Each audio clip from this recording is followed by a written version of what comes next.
Bismillahirrahmanirrahim. Alhamdulillahirabbil alamin wassalatu wassalamu sayyidina Muhammadin wa ala alihi wa sahbihi ajma'in. Qala rabbi shrah li sadri wa yassir li amri wa hlul 'uqdatam min lisani yafqahu qawli. Subhanaka la ilma lana illa ma 'allamtana innaka antal alimul hakim wa la hawla wa la quwwata illa billahil aliyyil azim. Nawaitu ta'lu wa ta'lim wa tazakkura wa tazkira wa naf'a wal intifa' wal ifadah wal istifadah wal hasa 'ala tamassuki bi kitabillah wa sunnati rasulih wa du'a ilal huda wa dalalata 'alal khair ibtigha wajhillah wa qurbihi wa sawabihi subhanahu wa ta'ala. Allahumma inni as'aluka ilman ladunni wa mashraba safihani ya wahabu ya ghani. Qala al-muallif rahimahullahu ta'ala wa nafa'ana bihi wa bi'ulumihi fid dharain amin. Rabbi yassir wa la tu'assir wa tammim bil khair. Wa la hawla wa la quwwata illa billahil aliyyil azim. Amma ba'du, assalamualaikum warahmatullahi wabarakatuh. Berkata Syekh Wan Daud bin Abdullah Al-Fatani dalam kitab dia Durrus Samin, sehinggalah perkataan dia sekat mana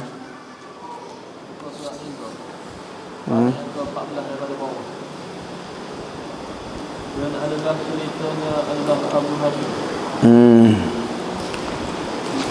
Dan adalah ceritanya. Ceritalah cerita ni, ceritanya. Cerita kepada pengasah kepada metod cara pengajian tauhid khalaf, yakni Al-Imam Abu Hasan Al-Asy'ari. Cerita dia lagu mana adalah Abu Hashim Al-Jubba'i, guru Abu Hasan Asy'ari, lagi bapa tiri suami ibunya. Bapa tiri Abu Hasan Asy'ari, pok dia meninggal, maka mak dia menikah baru. Nikah pula dengan bapa Mu'tazilah, yakni guru paling besar sekali Mu'tazilah pada zaman dia, nama Abu Hashim Ali Al-Jubba'i nama dia. Suami ibu dia Imam Abu Hasan Asy'ari lahir dalam tahun 260.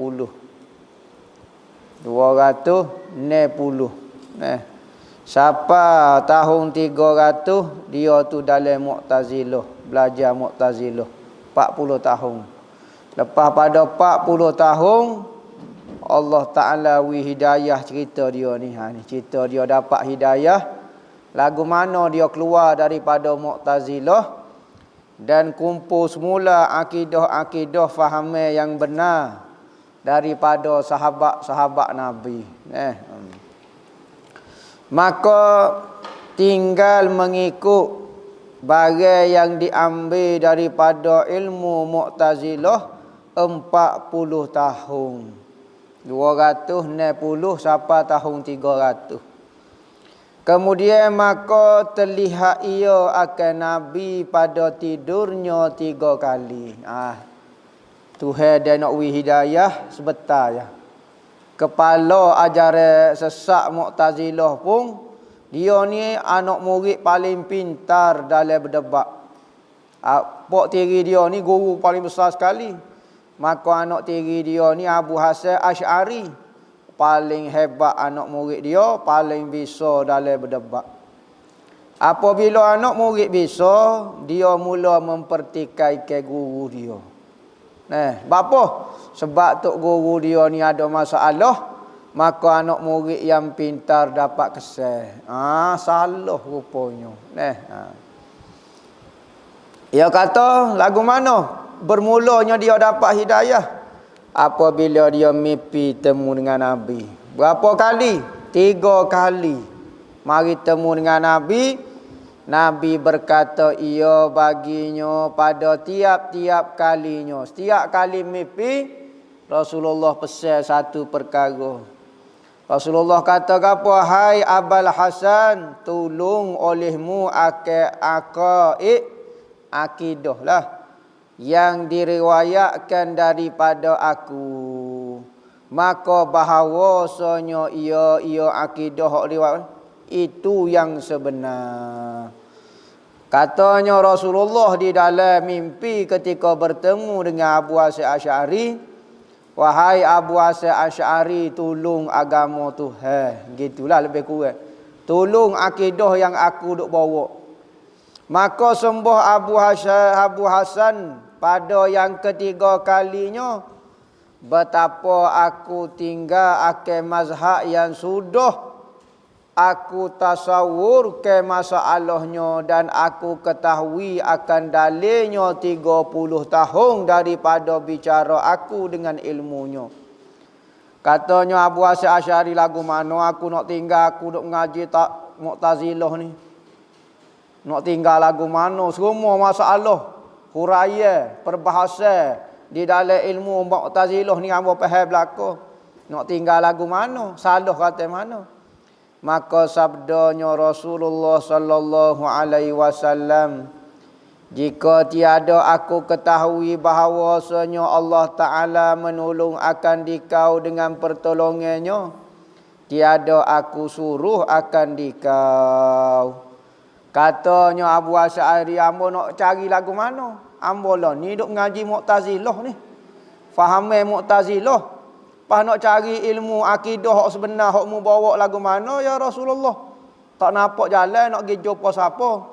Maka Rasulullah jawab, aku suruh ni jala dah ni. Aku suruh mu ni, kalulah aku tak tahu Allah Ta'ala memang nak naik ke agama yang sebenar melalui dirimu, nescaya aku tak mari mimpi, mari royak kepadamu. Berarti lepas ni Tuhannya pandai, atulah mu akan jumpalah kebenaran tu. Kemudian maka jaga ia daripada tidurnya. Bangun dia daripada tidur.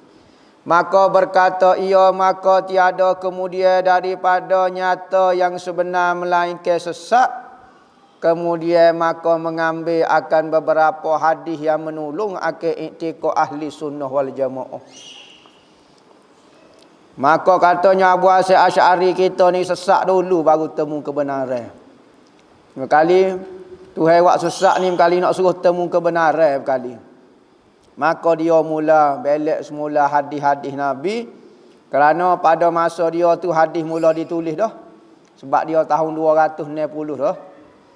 Maka dia tengok semula iktikad ahli sunnah yang datang pada melihat akan Allah Ta'ala pada hari kiamat. Antara iktikad Mu'tazilah, Tuhan tidak boleh dilihat pada hari kiamat. Tak boleh tengok.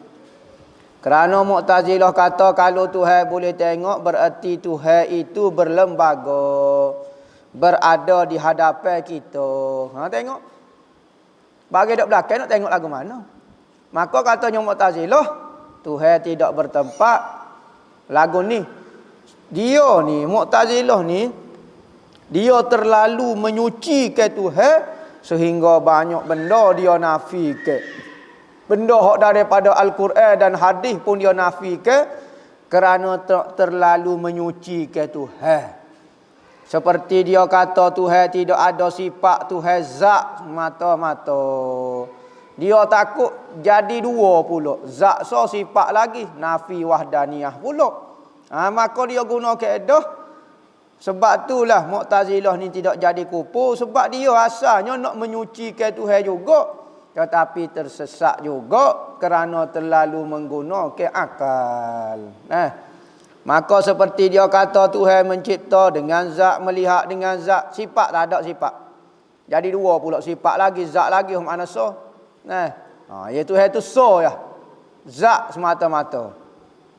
Lepas tu Tuhan boleh tengok, tak boleh tengok. Sebab apa? Kalau tengok dia akan jadi tokoh duduk depan kita lah. Ikutlah lagu mana. Berarti dia berada di hadapan kita. Dia berlembaga, dia berarah. Katanya Mu'tazilah. Maka katanya Abu Hasan Asy'ari ambo mula belek semula. Hadis-hadis berbicara mengenai tengok Tuhan pada hari kiamat.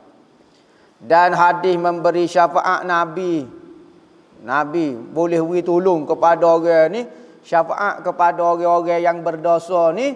Lagu mana pula? Mu'tazilah dia ada pendapat dia sendiri. Ahlus Sunnah wal Jamaah, kalau benda itu ada dalam Al-Quran, maka kita kena sabitkan. Tak boleh nak kata lagu mana. Apa? Ayat Quran dalil mengenai kita boleh tengok Allah Ta'ala pada hari kiamat. Wujuhum yauma izin nadirah ila rabbiha nazirah. Muka orang yang boleh melihat Allah Ta'ala itu cerah cemerlang, pada Tuhannya ia memandang. Maka ayat ni jelas menyatakan orang mukmin pada hari kiamat boleh tengok Tuhan. Masalah cara kaifiat, tapi sabit tengok sabit. Berada di hadapan tidak sabit. Maka kita benda Al-Quran kata ya, kita kata ya. Al-Quran kata berlaku, berlaku. Tetapi kaifiat kita nafikan. Berada di hadapan kita nafi, berbentuk kita nafi. Tengok, ya tengok. Macam mana katanya Mu'tazilah nak tengok benda yang tidak berada di hadapan? Maka ulama ahli sunnah wal jamaah gambarkan seperti kita bermimpi. Melihat ibu kita mimpi temu ibu kita gini-gini. Pada masa kita mimpi, kita tengok mak kita duduk mana? Duduk depan kita? Ada. Dalam otak kita? Tak ada. Mu tengok ke duk? Tengok. Lepas tu duduk mana masa tu mak demo? Mu tengok depan pun tak ada. Sudah. Duduk dalam otak pun duduk, tapi demo tengok. Maka ayat Quran kata tengok sudah. Maka dia mari pula ayat Quran kata la yudrikuhul absar wa huwa yudriku. La tudrikuhul absar. La tudrikuhul absaru wa huwa yudrikul absara. Gitu baca. Dia la tudrikuhul absar. Tuhan itu tidak dapat dilihat oleh mata. Dan dia yang melihat mata-mata. Gitu. Ayat Quran itu lebih kurang secara kasar. Maka, tu ayat Quran itu kata kita tak boleh tengok Tuhan. Dan Tuhan boleh melihat kita, boleh melihat. La tudrikuhu. Tidak dapat dilihat Allah Ta'ala. Tu Allah. Oleh absaru, oleh mata-mata. Maka apa dia maksud dia? Katanya Ahlus Sunnah wal Jamaah. Perkataan idrak ini bukan makna lihat. Makna apa? Makna menguasai dan memahami. Memang kita sabit ayat Quran ni. Patu ayat Quran tu kata boleh tengok. Hak ni kata tak boleh tengok. Gini maksud dia. Ayat Quran kata wujuhum yauma idzin nadirah ila rabbiha nazirah. Sabit kata kita boleh tengok Tuhan. Patu ayat la tudrikuhul absar wa huwa yudrikul absar. Hak ni masalah kita tengok dengan cara tak faham. Kerana apa? Mata tidak dapat menguasai Allah Ta'ala. Tak boleh kita nak kata bentuk lagu ni sekian-sekian. Tak boleh.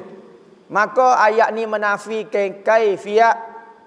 Hak ni mensabitkan kata perbuatan melihat Tuhan. Maka dua-dua kena sabit. Dan tidak bercanggah dengan akal.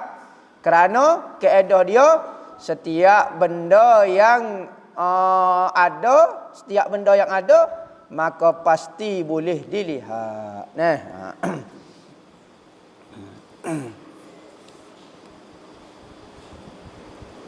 Maka ditolongkan Allah Ta'ala dengan pertolongannya.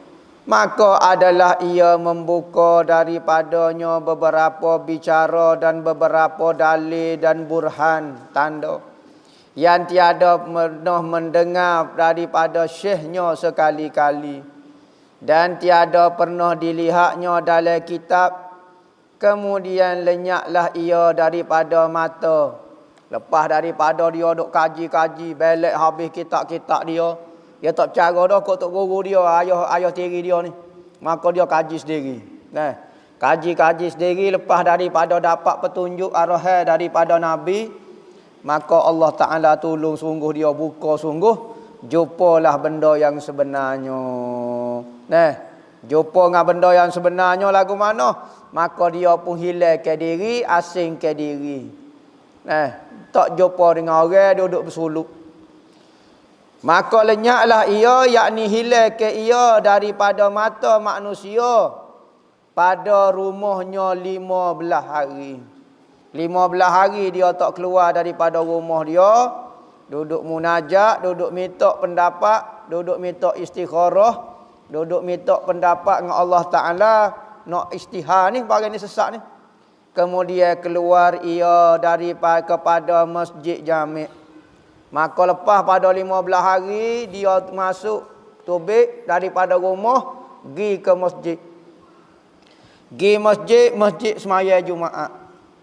Dan naik ia ke atas mimbar. Naik atas mimbar, orang pun mari berderu tengok. Ada nak kecek gapo. Dia ni orang hebat juga ni. Orang ceramah besar, orang alim, orang ada agama. Maka orang-orang pakat nak mari dengar belakang. Nak kecek gapo dia. Naik atas mimbar dan berkata ia, hai segala manusia. Hei manusia. Hok ramah-ramah tu. Sesungguhnya adalah gaibku daripada kamu masa ini. Bapa aku hilang daripada pandangnya mata, aku tak sip kecek dengan orang 15 hari dah aku tak tubik daripada rumah. Kerana bahawasanya aku tilik akan beberapa dalil. Kerana aku buat kajian, aku cari semula dalil ni. Betul kodok pegangnya Mu'tazilah ni. Maka aku dapat gapo tu?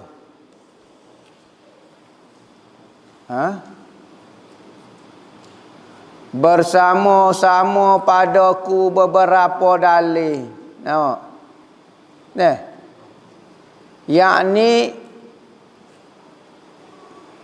berlawanan dalil, tiada dapat aku hendak lebih sesuatu daripada satunya.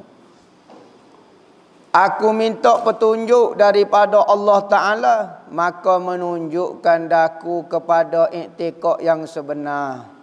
Maka lepas pada aku buat kajian, aku banding, aku istikharah dengan Tuhan, maka Tuhan tunjuk kepada aku gapo dia iktikad yang sebenar.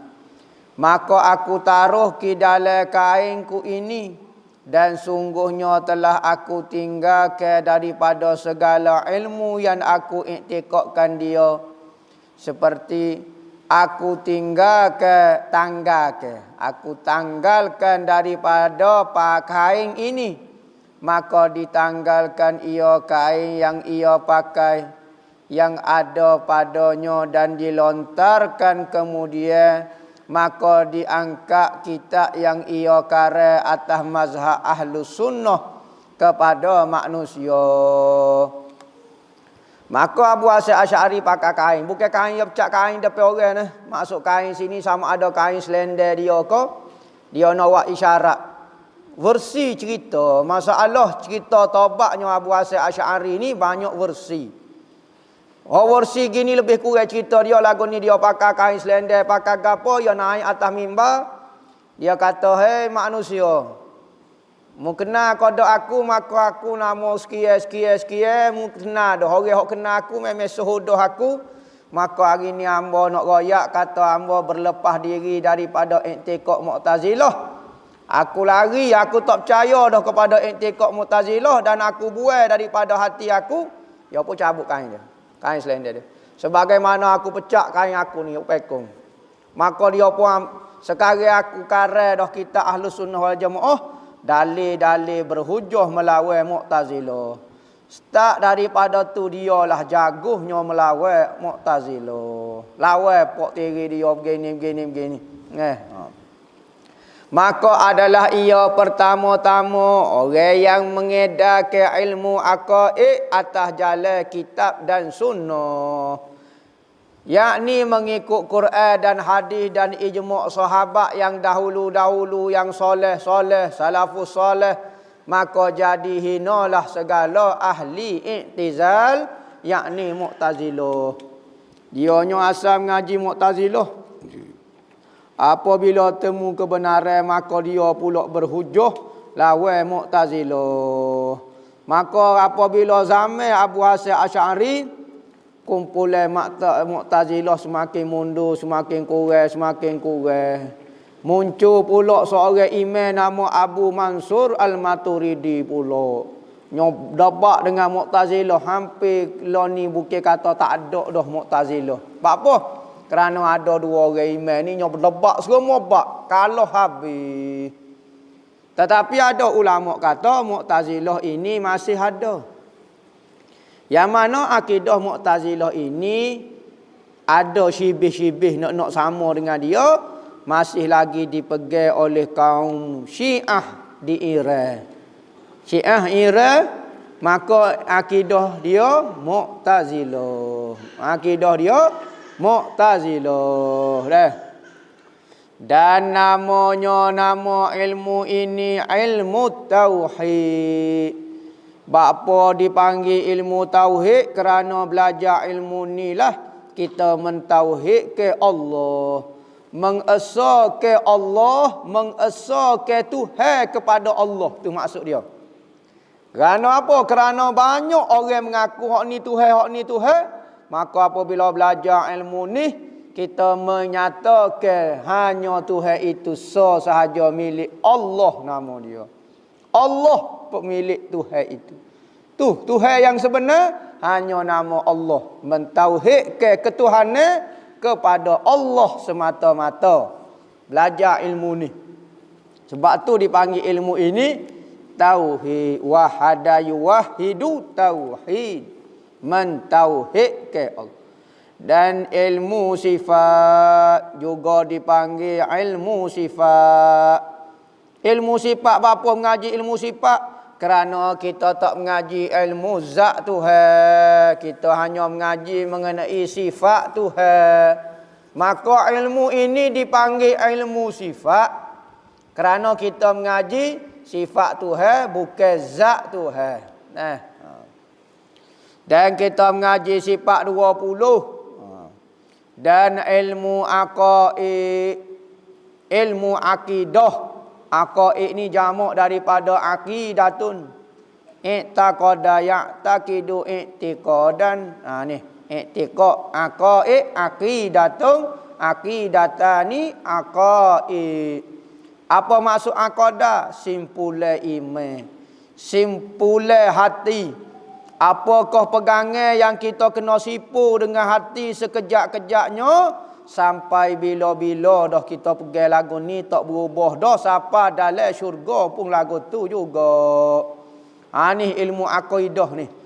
Ya beza dengan ilmu fiqh. Ilmu fiqh tika hidup ni semaya bah dan mati tak payah semaya, tak payah gapo dah.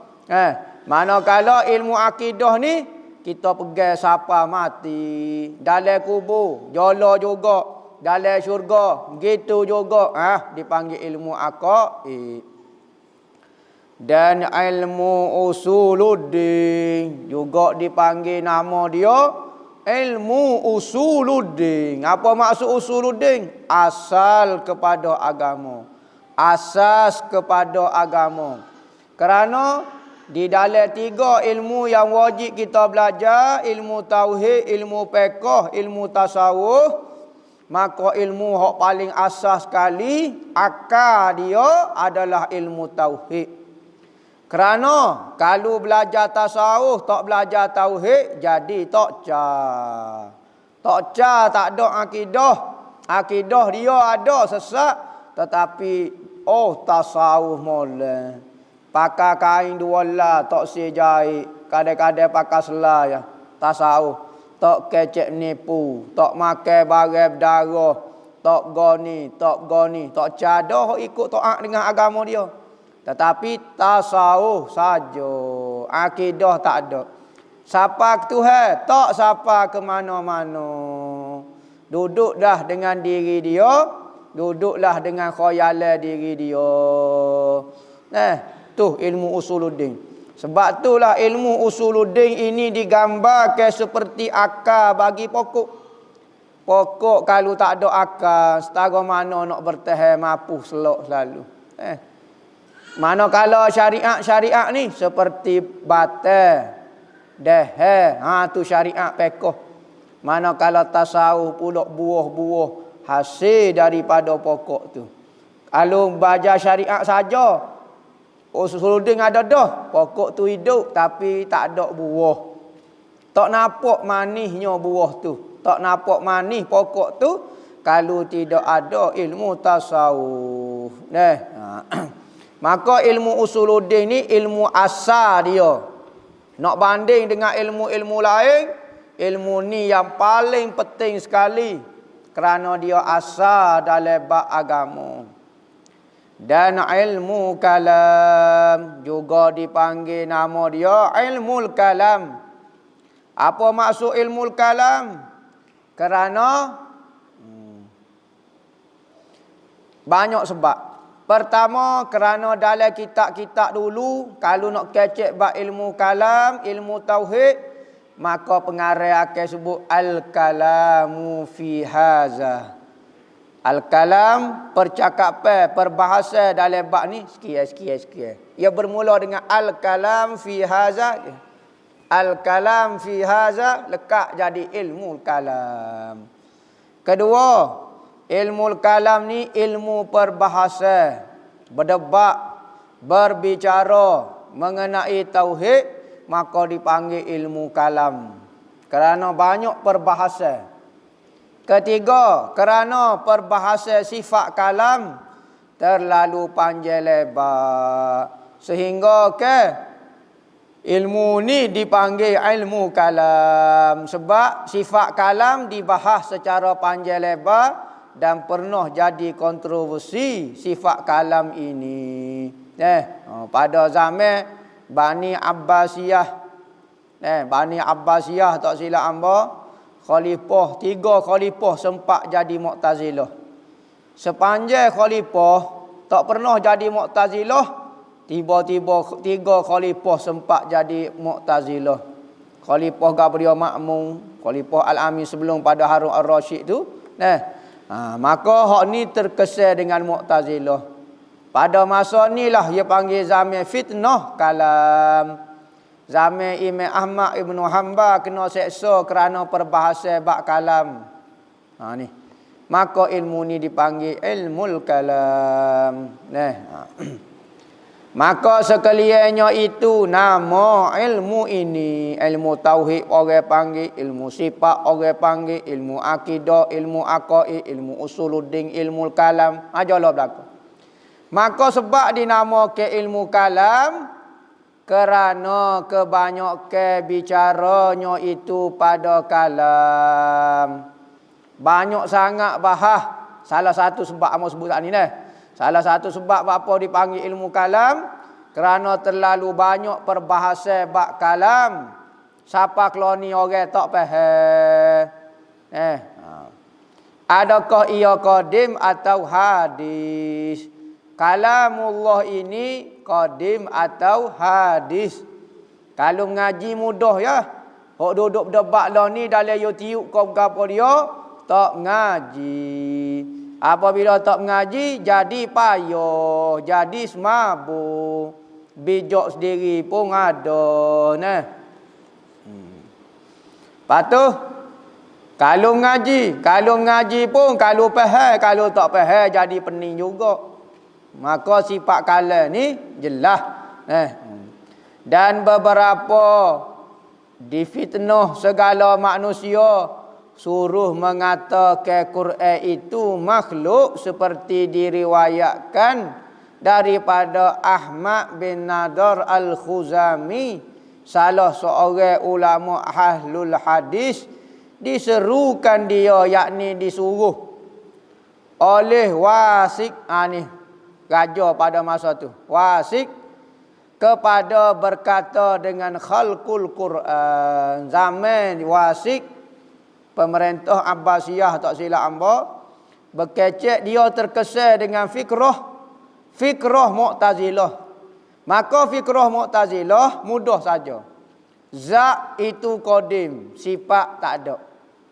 Kalau kita nak isbatkan sifat kalam, tak boleh. Kerana selain daripada zat mesti benda baru, dia kata. Maka dia pun kata Quran itu hadis. Maksud Quran sini sifat kalam. Ini antara cerita yang jadi keliru apabila diterjemahkan ke dalam bahasa Melayu. Cerita ni dalam kitab-kitab Arab bahas mengenai kalamullah, mengenai Al-Quran. Al-Quran ni qadim ke tidak qadim? Maka ada kita tengok orang-orang kita terjemah Al-Quran tu mashah.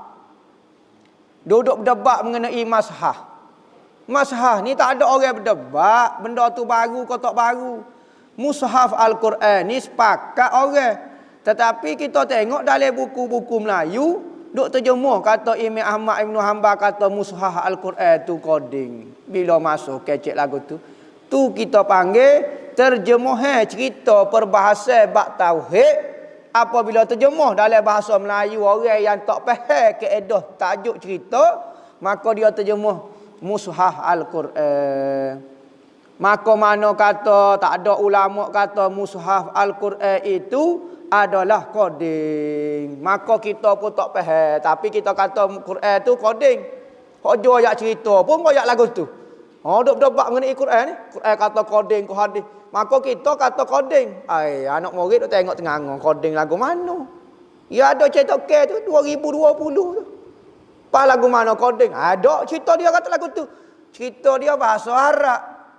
Cerita dia tajuk Quran, bukan mushaf. Ni dia ayat cerita mushaf. Mushaf tak ada ulama kata hak coding. Lepas tu hak codingnya Quran. Menurut kita Ahlussunnah wal Jamaah, Quran tu sifat kemampuan berkata Tuhan. Ai kalamullah tu. Kalamullah hak tu hak coding kerana kita isbatkan sabit ke zat coding, sifat coding. Mu'tazilah kata dak zat saja coding, selain daripada dia baru belaka. Dia dok kata sifat Tuhan kalamullah ai bermakna Quran tu, Quran makna dua. Nah, dalam ilmu tauhid, Al-Quran dengan makna mushaf, hak ni tak ada ulama khilaf. Semua kata baru. Al-Quran dengan makna sifat, yakni kalamullah. Sebab tu Al-Quran dipanggil kalamullah tak masyhur dalam ilmu tauhid kerana menyebabkan keliru. Takut orang faham mushaf tu kalamullah tu makna mushaf. Maka orang doyak cerita dulu dok berdebat bab mushaf. Ngaruk juga cerita. Royak ke budak-budak dok debat. Siapa keluar ni dia kata Quran tu coding, Quran tu coding. Quran tu coding tu. Quran tu coding lagu mana? Tu maksud dia ada cetak ke dia. Maksud Quran kalamullah itu hak coding. Yakni sifat Tuhan itu coding. Maka engge ia maka dikerak lehernya.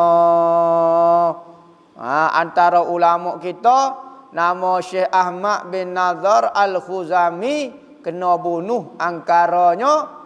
Angkara tak sebut kata sifat kalamullah Al-Quran itu adalah benda baru. Dah bagi kita Al-Quran itu maknanya sifat Tuhan. Maka kalau makna Al-Quran itu bukan makna mushaf, makna sifat Tuhan, itu qadim. Ya, qadim. Dan digantungkan kepalanya pada Baghdad. Ini cerita ni di Baghdad belakang ni. Sebab Imam Ahmad Ibn Hanbal berada di Baghdad. Katanya Imam Syafi'i, dia dulu mengajar di Baghdad, buka pondok di Baghdad.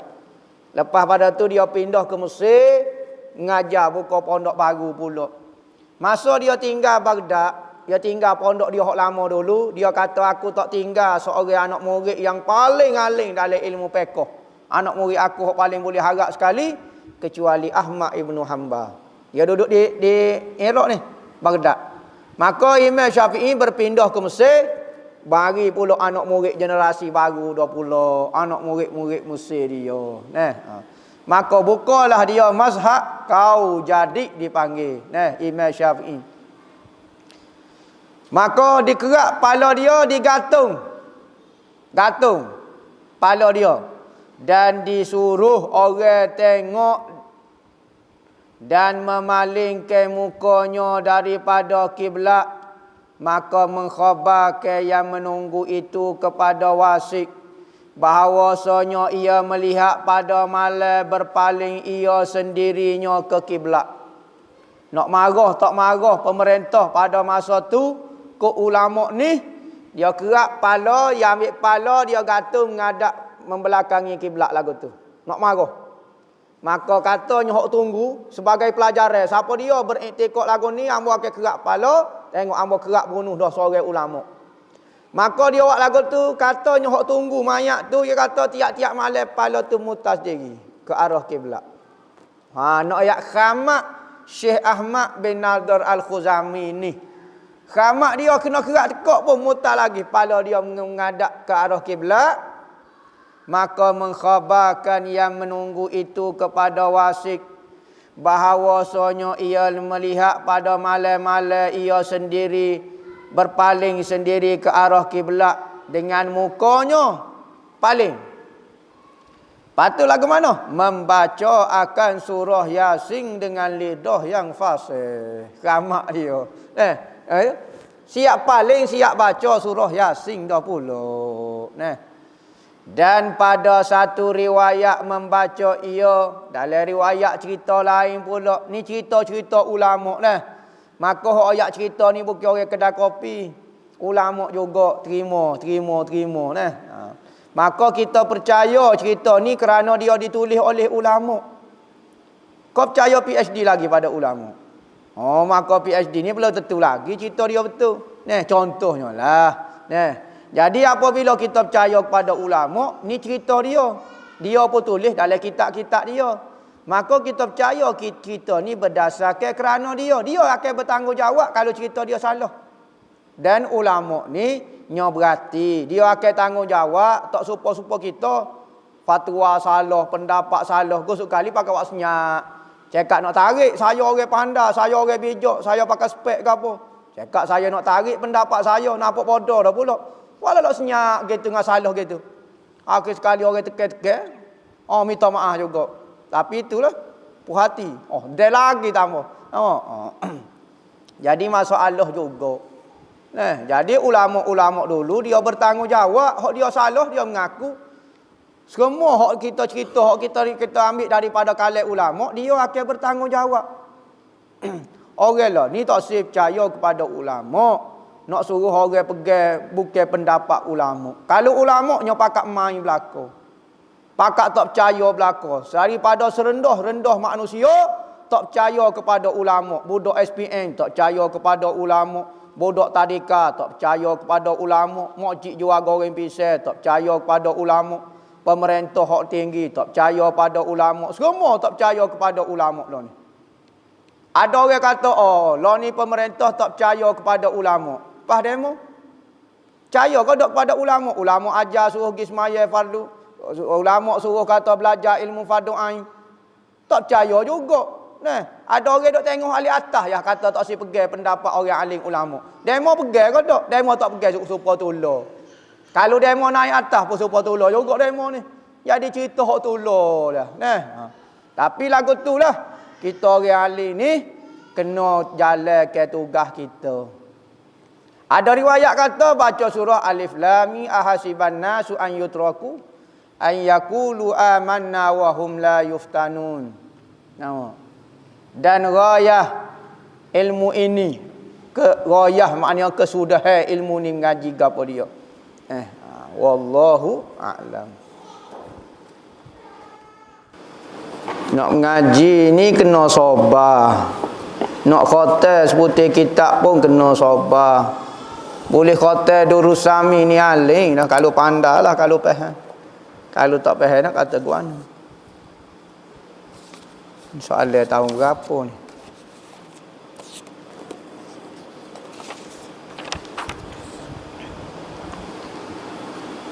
Ustaz lepas solat sunat ba'diyah perlu berdoa ke mohon pencerahan? Berdoa ni boleh berlaku lepas pada semaya. Antara benda tempat sunat dan mustajab berdoa adalah selepas daripada sembahyang fardu. Sembahyang sunat pun boleh juga. Dan doa ini dituntut pada semua keadaan. Ketika berdiri, ketika berpakaian, ketika masuk tanda, ketika tidur dengan isteri, semua sunat berdoa. Apatah lagi di dalam masjid lepas pada sembahyang. Cara niat solat sunat gabung, niat hok mana dulu? Niatlah sembahyang sunat maksudah dulu, baru sembahyang sunat ghairah maksudah. Contohnya saja aku sembahyang sunat ba'diyah Isya dan sembahyang sunat hajat 2 rakaat kerana Allah Taala, contohnya lah. Ataupun saja aku sembahyang fardu Isya dan tahiyatul masjid kerana Allah Taala. Boleh berlaku. Boleh kodok kita beramal untuk mendapat karamah, boleh. Tak ada masalah apa. Tetapi amalan kita ini tidak murni, tidak ikhlas. Hak moleknya beramal semata-mata kerana Allah. Kelebihan yang Tuhan janji ke itu Tuhan akan beri. Ni amal-amal mula-mula tu niat kerana kelebihan satu-satu amalan, maka hak tu tidak dipanggil ikhlas. Sekalipun perbuatan ini tidak berdosa, tetapi perbuatan ini merugikan. Sepatutnya kita boleh niat ke kerana Allah, tiba-tiba niat kerana karamah. Karamah ini tak menyebabkan masuk syurga. Masuk syurga adalah kasih sayang Allah. Maka tujulah Allah. Lagu tu. Selawat sambil tengok live ustaz mengajar boleh, tak ada masalah apa. Tak ada masalah. Cuma moleknya kalau boleh fokus kepada belajar. Takut tak faham, tak main sebab perut. Nampak macam wali dah tanya sebutir habuk tak faham. Lepas tu sebab pun golek saja, zikir pun tak juga. Jadi ada waktu kita kena bagi. Time belajar, time berzikir. Kecuali orang dah hebat dah, maka dia boleh gabung ke di antara berzikir pun boleh, belajar pun boleh, ngajar pun boleh. Tapi kalau orang tak pandai, tak cekap, pergi ping pun tak boleh nak fokus dah. Apabila start nulis, nak fokus tak boleh dah. Maka banyak kelemahan. Nak tulis lagu mana kalau tak pergi sebab. Jadi masalah dah. Bukan kata salah, tetapi benda ni kadang-kadang mengganggu fokus kita. Adakah amalan malaikat 44 ini boleh diamalkan? Hamba tak tahu, minta maaf. Malaikat 44 ni gapo dia tak tahu. Adakah benar jika seorang menonton cerita lucu, adakah amalnya tidak diterima oleh Allah selama 40 hari? Waktu hamba tak tahu ada hadis ke tidak. Dosa-dosa dia lain tidak mengganggu dosa. Dia semaya dapat pahala. Dia buat dosa, dapat dosa. Dia buat pahala, dapat pahala. Hak itulah hak muktamad yang dipegang oleh ulama. Faman ya'mal misqala zarratin khairan yarah wa man ya'mal misqala zarratin syarran yarah. Siapa dia yang buat kebaikan sekalipun sedikit akan dinilai. Siapa dia yang buat jahat walau sedikit akan dinilai. Dalam satu masa maksiat pun buat, kebaikan pun buat, kebaikan dengan kebaikan dia, kejahatan dengan kejahatan dia. Lagu tu katanya ulama. Bukan kata apabila buat kejahatan, kebaikan tak dinilai langsung. Tak juga.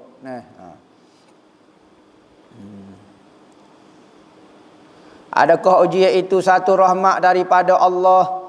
Apabila seorang sabar dan reda atasnya, adakah boleh bawa kepada syurga? Ya, banyak rahmat.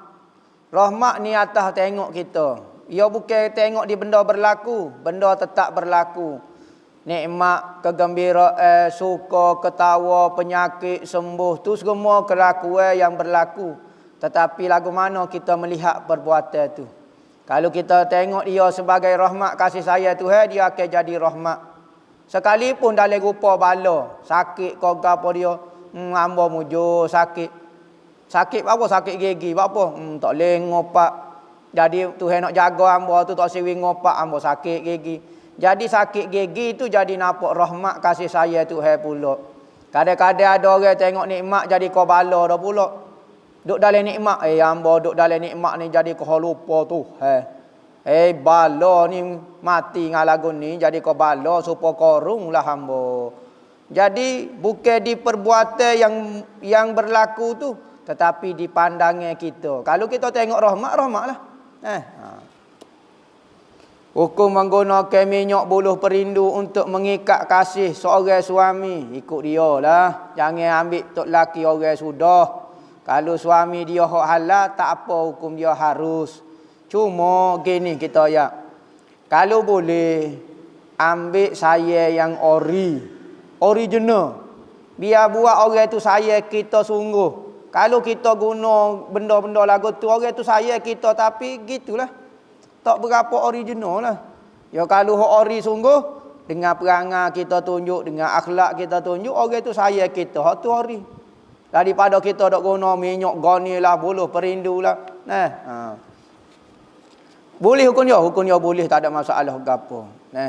Guna buluh perindu, guna jing tak boleh, guna buluh perindu boleh. Beza gapo dia buluh perindu dengan jingnya.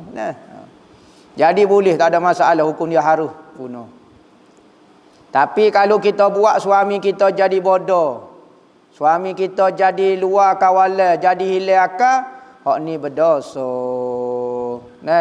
Tetapi kalau dia bertambah saya saja, tak ada masalah gapo. Supaya kita gula masuk kau sedak, jadi tok laki kau saya. Oh, demo guna masuk ke demo, tak apa. Bapa demo sedak ni sebab berbusuk bunjuk. Oh, demo guna azimat suk bunjuk. Oh, tak apa, tak ada masalah apa.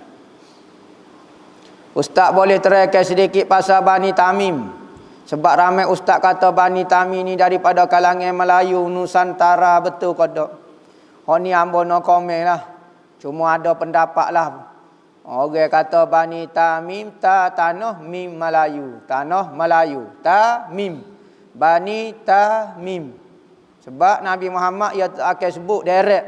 Siapa dia kah pemuda Bani Tamim yang akan membantu Imam Mahdi, yang akan perai lawan orang kafir sehingga hacur lebu orang kafir, maka kumpulan ini disembunyikan oleh Nabi. Maka Nabi hanya mengatakan daripada kabilah Bani Tamim. Tamim, ada kata tanah mim Melayu, tiba-tiba jadi ikut bahasa Melayu dah pula. Nabi kecek Tamim, bahas tanah mim Melayu. Tak tahulah isyarat guano-guano macam-macam lah. Cuma sekadar pendapat daripada hasil pengkajian. Betul ke tidak? Wallahu a'lam. Apakah soalan malaikat di alam barzah bagi orang kafir adakah sama seperti orang Islam ditanya siapa Tuhan kamu? Ya, ditanya. Dalam hadis sebut lagu tu. Tetapi tak boleh dijawab oleh orang kafir dan diseksa dia. Supaya soalannya lebih kurang. Sebab zahir hadis kata lagu tu. Boleh kada ustaz cerita suasana amalan soleh ahlu tarim? Ahli tarim ini kita sebut bab Quran saja dah. Banyak kelebihan dia. Antara orang kuat ibadat adalah satu kota di Yaman dipanggil kota Tarim. Dia ni seperti satu daerah lah. Satu daerah yang kecil, yang ramai wali-wali situ boleh kata. Contohnya, bab baca Quran. Baca Quran ni buat dia 6 hari sekali khatam Quran. 6 hari sekali. Orang kampung di masjid dia, budak-budak setiap Jumaat masjid akan khatam 6 hari sekali khatam Quran. Berarti dalam seminggu dalam 4 kali. Sebulan dalam 4 kali. Kalau setahun, setahun kali 12, 4 kali 12. Berapa tak tahulah. Berapa? 48 kali. Tu setahun. Kalau dia umur 40. Berapa? 48 kali 40. Pandai-pandai laki kau. Hak penting banyak. Hak tu taing bukan musim Ramadan. Kalau musim Ramadan ke pok-pok dia. Jadi di masjid dia saja tu berjuta kali di khatam Al-Quran dalam masjid tempat pok-pok dia. Orang ngatik la ilaha illallah dalam masjid dia berjuta kali. Masjid dia hak paling biasa usia 450 tahun. Hak tu hak biasa sekali. Kadang-kadang 700 tahun, ada 970 tahun, ada 1400 tahun. Berapa juta kali orang tengok Nabi dalam masjid dia. Berapa kali orang mimpi temu Nabi di dalam masjid dia. Berapa kali orang berzikir, berapa kali wali duk semaya. Sebab tu masjid dia sangat berkat. Tu masjid dia bagus. Masjid kita berapa kali khatam? Masjid negara, ya 4 kali. 4 kali betul. Berapa orang kali mimpi temu Nabi dalam masjid tu? Tak ada zikir la ilaha illallah. Allah ni tak boleh ke zikir bid'ah. Adalah 5 kali. Hak tu pun dia berambak separuh. 5 kali saja. Nah. Jadi nak lawan bab tu pun tak boleh dah. Nah. Tu kelebihan dia. Apabila orang lagu tu dia kuranglah sikit dunianya, lemahlah sikitnya. Nah. Macam mana nak bagi rasa manis semasa berzikir? Minum air manis.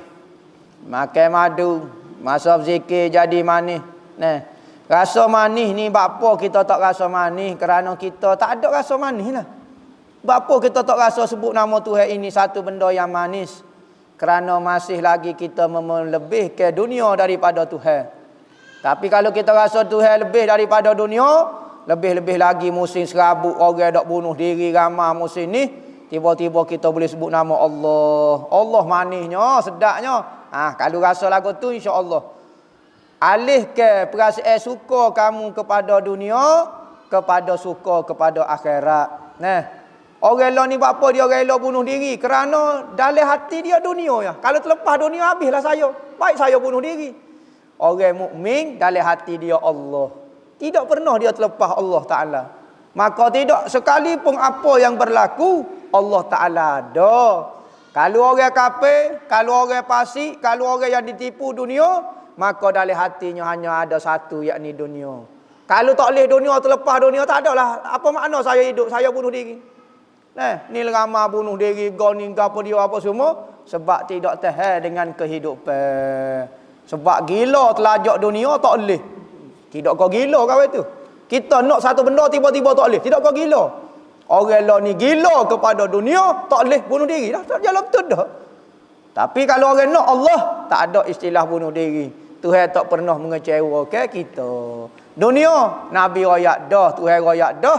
Dunia ni menipu kita. Semakin kita kejar dia, dia akan lari daripada kita. Kita dihambakan dia. Dalam hadis kursi kata, Allah Ta'ala sebut kepada dunia, wahai dunia, jika kamu tengok orang berkhidmat kepada aku, maka kamu berkhidmatlah kepada dia. Kita tengok orang yang cari Allah, dunia ikut ke belakang dia. Manakala kalau Allah Taala kata, wahai dunia, kalau orang tengok manusia kejarmu, fastakhdami, maka buat dia jadi hamba betul kepadamu. Mu jangan wui ke dia pun. Mu buat dia jadi hamba betul-betul. Jadilah lagu tu, maka jadi hidup tak tenang, serabut perut pedas. Tu. Jadi biar rasa zikir tu sebut nama Allah tu benda molek, benda hebat bagi. Adakah akan diberi petunjuk bahawa dia mendapat redha Allah dan redha Rasulullah? Kita tak tahu tu redha kodok kepada kita, Nabi Muhammad redha kepada kita. Kita nak tahu, kita redha dak kepada Allah. Lo ni dulu. Kita suka dak kepada Nabi Muhammad? Alik Tuhan, alik Nabi Muhammad tak sudah bertikar dah, alik kita lo ni. Kalau kita rasa Nabi Muhammad nombor 3 dalam hati kita, ya, kita tempat ketiga dalam hati Nabi Muhammad. Kalau kita kata Allah itu yang nombor 4 dalam hati kita, lepas pada kereta, lepas pada biskut, lepas pada gapo, maka gitulah. Jawapan alik kita bukan alik Allah.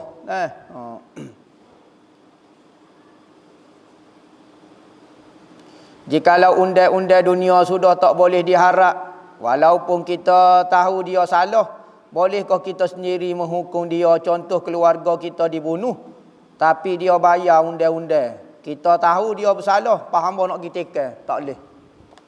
Masalah berdosa undang-undang tu tidak adil ke apa tu tak boleh. Kalulah kita wi kebenaran nak hujalan ke hukuman tu sendiri, akan menyebabkan kacau bila dalam negara. Nescaya orang akan mendakwa dia bunuh keluarga hamba. Hamba nak bunuh keluarga dia. Dok mai bunuh lagu ni tak sudah gosok kali jadi paloh kabilah gapo. Maka tak boleh, undang-undang mesti dijalankan oleh pemerintah. Apa hukum kita ketuk ketika solat makruh kerana mengganggu khusyuk. Salah kodok hamba ambil kereta. Kereta tu tukar atas nama hamba dah, lepas tu pot darah tak bui. Ni kerja masalah keluarga dia ni. Duk ayak cerita ni.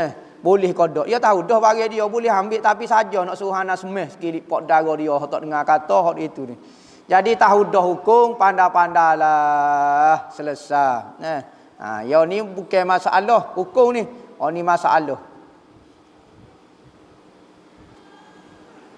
Saya nak tanya mengenai Syekh Abdul Somad Falimbani tentang syahidnya beliau. Dia mati meninggal. Perang syahid lawan Syia nak menjajah bumi Fatani, maka antara ulama yang turun daripada Mekah, Syekh Somad Al-Falimbani, Syekh Daud apa semua beberapa orang. Antaranya hak meninggal adalah Syekh Abdul Somad Al-Falimbani. Dibunuh dia, tubuh dia ditanam di Fatani, kepala dia duduk dalam istana kerajaan Syia. Sampai sekarang dalam 200 tahun dah rasa. Hak peliknya kepala dia masih titik darah tak 200 tahun dah. Anjai sungguh. Tu karamah dia. Tanda dia mati syahid lawan orang kafir nak membebaskan negara. Bagi wanita wuzu boleh kodok baca Ratibul Fatihah, baca Fatihah, atau hukum sama dengan baca Al-Quran, sama dengan baca Quran lah Fatihah tu. Kita tawasul dengan baca Al-Fatihah, maka baca Al-Fatihah tu Al-Quran, ya Al-Quran. Kecuali dia niat zikir, yang nak baca niat zikir, boleh niat zikir. Boleh kodok kalau seorang musafir lepas tu dia niat jamak lah. Musafir kan niat nak jamak. Tapi bila sampai tempat dia berhadas besar dulu, apa hukum jamak itu? Jamak ni bukan jimuk apa ni. Sah kau tak sah?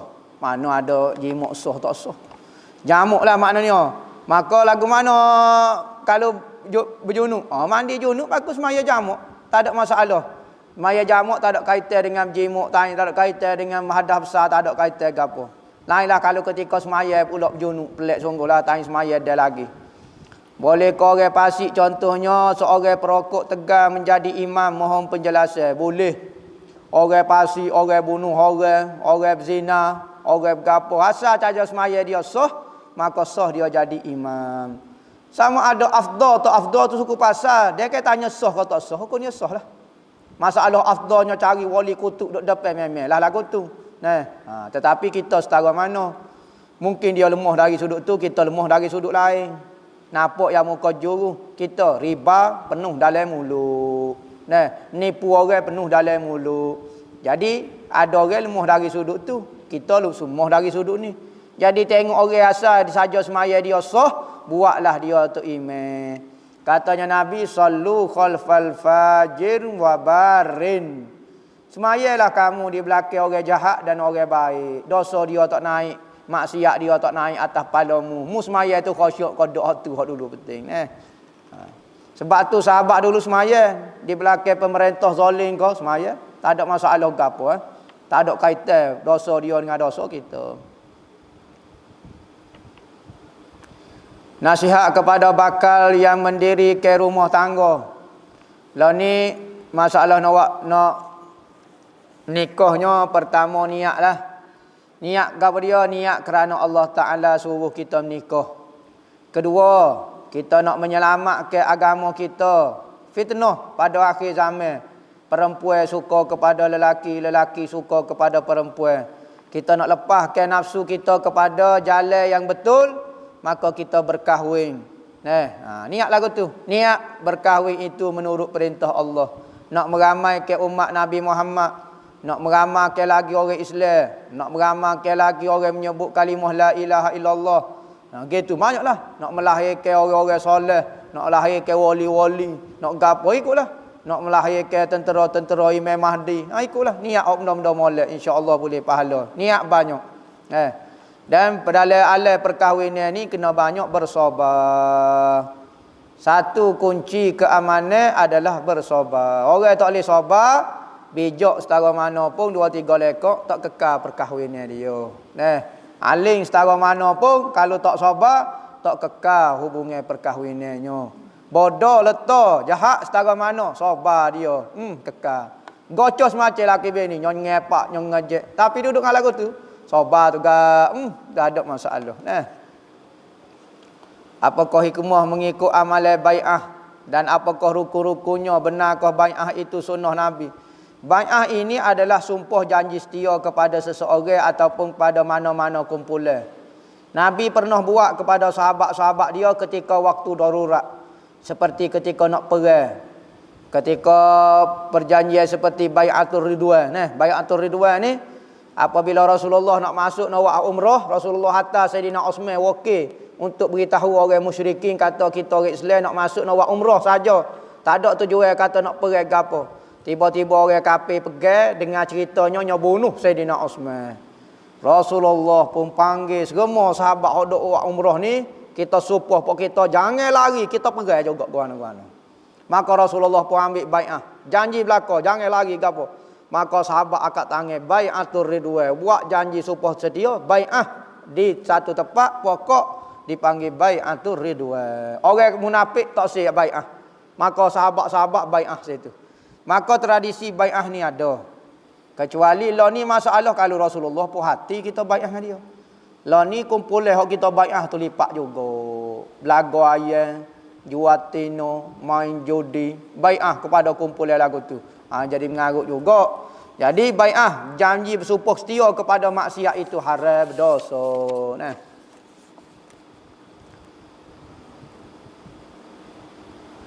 Adakah orang yang kena gangguan jin seumur tak dapat dekat dengan Allah? Tak juga. Orang tak kena gangguan jin pun buat maksiat tiap-tiap hari.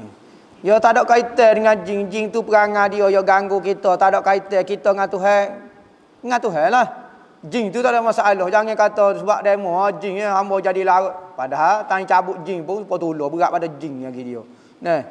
Jadi lagu itulah tidak mengganggu kita dengan Tuhan. Adakah solat tasbih boleh buat 2 rakaat saja? Lagi 2 rakaat saya tak solat. Sudah. Tak cukup lah semaya tasbih yang kena 300 tasbih. Lepas tu 4 rakaat. Tiba-tiba dia mau buat 2 rakaat saja. Lipat lagu ni. Tak boleh pahala. Tak boleh pahala. Minta ijazah amal haika. Tak tahu. Hamba tak tahu tu. Tak biasa dengar tu. Nak tanya adakah tabarruk sekarang dibolehkan? Tabarruk zaman Nabi lagi ada. Nabi kata boleh. Maka bila Nabi kata boleh, tak ada orang dibenarkan kata tak boleh. Dan Nabi kata boleh. Sahabat-sahabat dulu pergi minum air bekas Nabi, nak ambil tabarruk dengan Nabi. Sahabat-sahabat dulu bekas Nabi minumnya guting, ambil bekas kulit tu, ambil buat celup air, buat air tawar. Nabi kata boleh, tiba-tiba ada orang kata tak boleh. Bisa pada Nabi. Jadi sekarang, dulu, kini dan selama-lamanya dibenarkan tabarruk. Saya baru nak berhijrah tetapi badai ada tatu lama. Adakah segala amalan dibuat, diterima? Ya. Alhamdulillah, kita berubah daripada benda tak baik kepada baik. Kita takut orang baik berubah daripada jadi tak baik. Ni masalah. Hak tu kena lebih takut lagi. Lebih takut mana? Daripada orang yang buat maksiat lagi. Kita orang baik takut berubah jadi orang tak baik. Sebagaimana setan, iblis, molek-molek tiba-tiba kerana satu maksiat nyonya nyetok. Siap dia kata tak apa, hamba tubik pada syurga tak apa, hamba nak ajuk habis. Ni, keturunan ada ni aku nak marah nak ke dia. Kisah ya. Tuhan suruh dia sujud dia nyetok. Sekali kesalahan, dia jadi start daripada tu jadi jahat dia. Pelik sungguh. Patut kalau kita berhenti sekatu aja. Tak. Kita takut dalam baik kita, tiba-tiba nyetok dengan Tuhan jadi jahat, sudah. Tak ada masalah. Maka apabila berhijrah, tatu tubuh tak apalah. Hak tu kesalahan kita dulu. Kalau boleh dihilangkan, kena hilangkan. Kalau tak boleh nak hilang, Tuhan Maha Pengampun. Pahala dapat pahala semacam semaya puasa zakat kita tak ada masalah apa. Apa hukum kita tunai haji tapi hutang masih ada? Nak kata guano, haji tu boleh pahala. Cuma orang yang berhutang ni segala pahala haji, zakat, puasa dia tergantung-gantung, tak naik, tak dikira. Tak dikira. Cuma ada ulama kata siapa dia buat haji dan wukuf di Arafah. Ni antara kelebihan orang yang berwukuf di Arafah, diampunkan segala dosa dan hak. Misalnya dia ada hutang dengan orang, kalau dia sebelum pada safar di tanah air dia meninggal, maka Tuhan ampunkan semua jenis dosa dia. Hak hatta hak dengan orang pun, hutang-hutang pun terlepas juga kalau dia mati. Boleh kodok tawasul dengan ulama-ulama sekarang? Boleh hukum dia. Tawasul lah. Nampak carilah hak nampak wali-wali sikit lah. Kita tak tahu siapa dia wali sebenar. Jangan cari hok rambut jilat lembu kau apa dia. Cari hok nampak macam tasawuf lah sikit deh. Oh, Tuhan tak tengok benda tu memel lah. Ambo hok tengok benda lagu tu ambo tak tahu. Tuhan je tak tengok benda lagu tu mungko dia tahu belako. Demo wak jangan wak ambo ni Tuhan lah. Ambo ni lah hok zahir lah. Jadi ulama hok nama nampak macam tasawuf tu ambil ambo lagu tu. Cakap nak ambil hok pakai luajing apa semua apa dia duk makan dadah. Oh ni nak tawasul dengan tu. Oh takut dia wali. Mana tahu? Ambo pakai zahir. Ambo nilai menurut ilmu ambo. Tuhan tak kata salah kalau ambo menilai menurut ilmu ambo. Jadi ambo tengok sekadar tu lah. Maka boleh tawasul dengan ulama-ulama sekarang untuk kenali kau gapo dia. Apa hukum melihat aurat perempuan dalam TV tidak boleh dielok seperti tengok menonton berita. Berita ni jangan tengok, dengar berita. Bagaimana? Beli radio, dengar suara saja. Kau nak dengar berita, kau nak tengok berita. Orang dengar berita, dengar gitu. Stay jamin dulu. Tak payah tengok. Misalnya kalau tengok ulama khilaf, tengok benda dalam televisyen, tengok dalam gambar. Ada ulama kata makruh, ada ulama kata haram. Semata-mata tengok tu haram dah. Naik nafsu tak naik nafsu haram dah. Ada ulama kata makruh. Makruh hukumnya. Kalau kita naik nafsu barulah haram. Kita tetap Habib Bahar bin Sumit dan gurunya Habib Rizik. Oh, hamba tak banyak cerita mengenai dia dua orang. Tanyalah banyak mengenai. Tengoklah dalam YouTube ke internet. Saya selalu mengumpat bagaimana cara nak diampun dosa, minta maaf dengan orang hak mengumpat. Jangan minta maaf dengan hamba.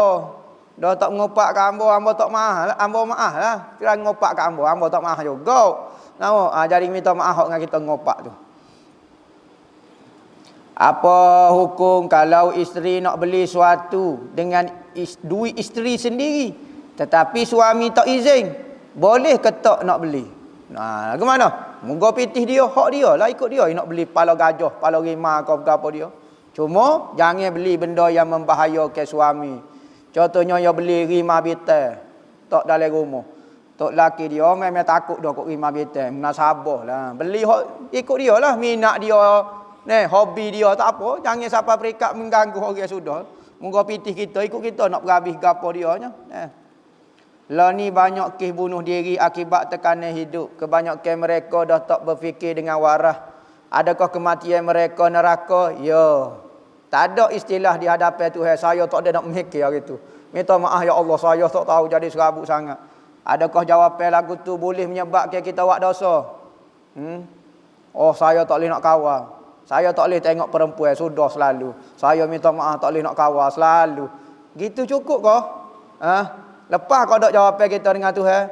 Oh, saya hari tu tak boleh nak mikir kalau saya bunuh diri ya. Nama tak boleh lepas. Tekanan hidup kau gapo dia, lainlah menyebabkan akal dia penuh. Ingat beza. Orang ada akal dengan orang tak ada akal lain. Orang tekanan setara mana akal dia ada. Masalah dia pilih tindak kes tak bijak suku pasal.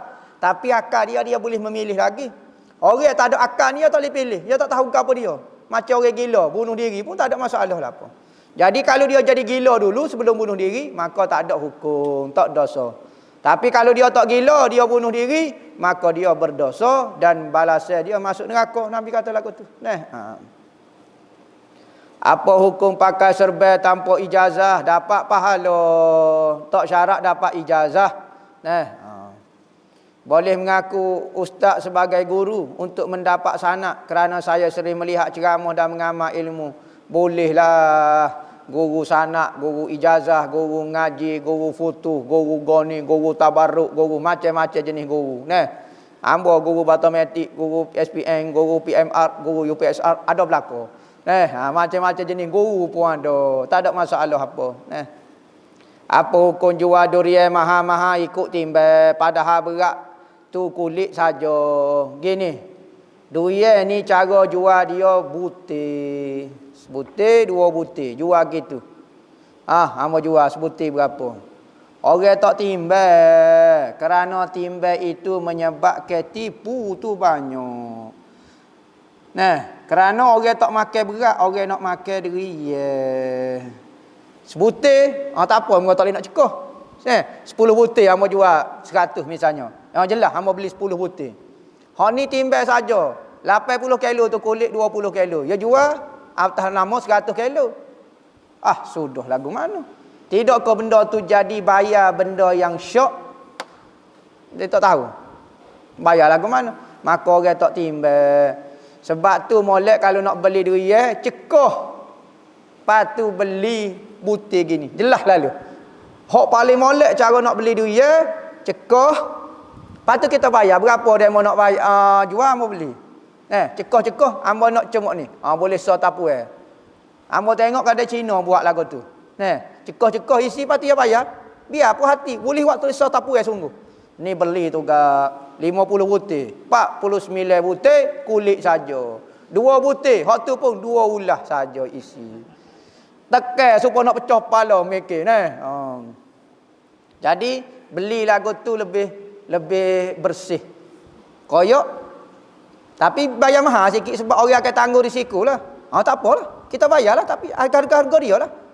Tapi jangan kata bayar hamba nak harga capur tu. Tak boleh. Ia bertanggung risiko sebab hamba ambil dengan pokcik tu, pokcik jual gitu juga. Sudah. Jadi bayar lagu tu lebih mudah, lebih puas hati. Hamba pun puas hati beli, dia pun puas hati. Bayar pun tadi lah. No harga dia. Pendapat ustaz tentang gen teori konspirasi. Konspirasi ni orang buat kajian mengenai benda yang berlaku zaman sekarang. Perancangan orang kafir.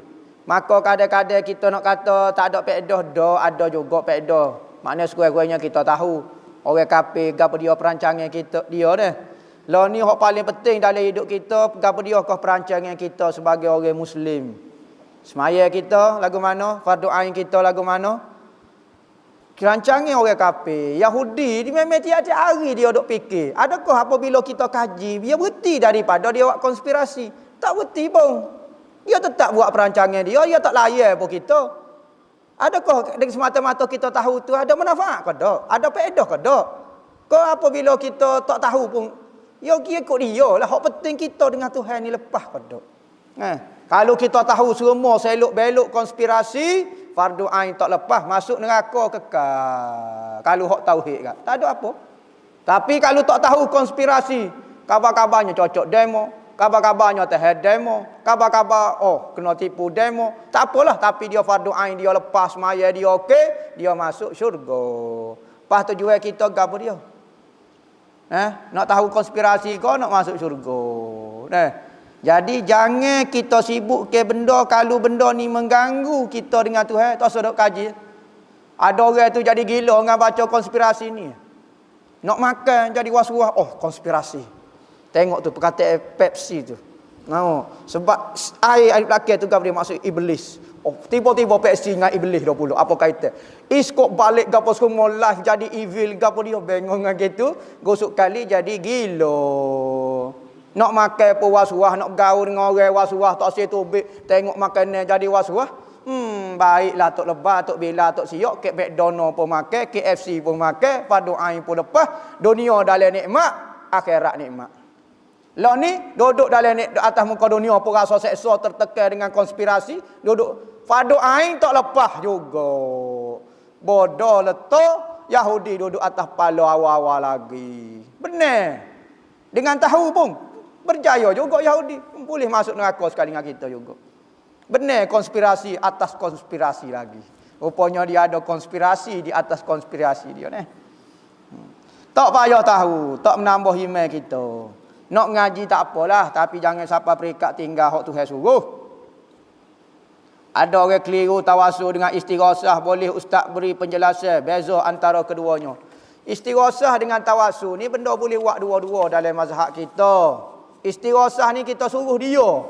Ya Allah, kita ayat kata wahai tok kenali tolong doalah kat hamba dengan Tuhan supaya hamba jadi wali juga, supaya tok kenali. Contohnya, kalau tawasul, ya Allah ya Tuhanku, aku minta denganmu dengan berkat tok kenali supaya doa hamba. Gitu. Istighosah ni suruh dia minta. Tawasul ni perantara dia, kita minta dengan Tuhan perantara dia. Boleh kedua-duanya cara ni. Kerana tawasul dengan istighosah ini bukan masalah akidah, dia hanya kaifiat berdoa. Berdoa sendiri boleh, berdoa dengan tawasul amalan, tawasul Fatihah, tawasul amalan, macam-macam boleh berlaku. Kaifiat saja, jangan heret perbahasan ni masuk dalam bab tauhid. Ia hanya perbahasan fiqh, perbahasan kaifiat berdoa sahaja. Nah, wallahu a'lam. Al-Fatihah.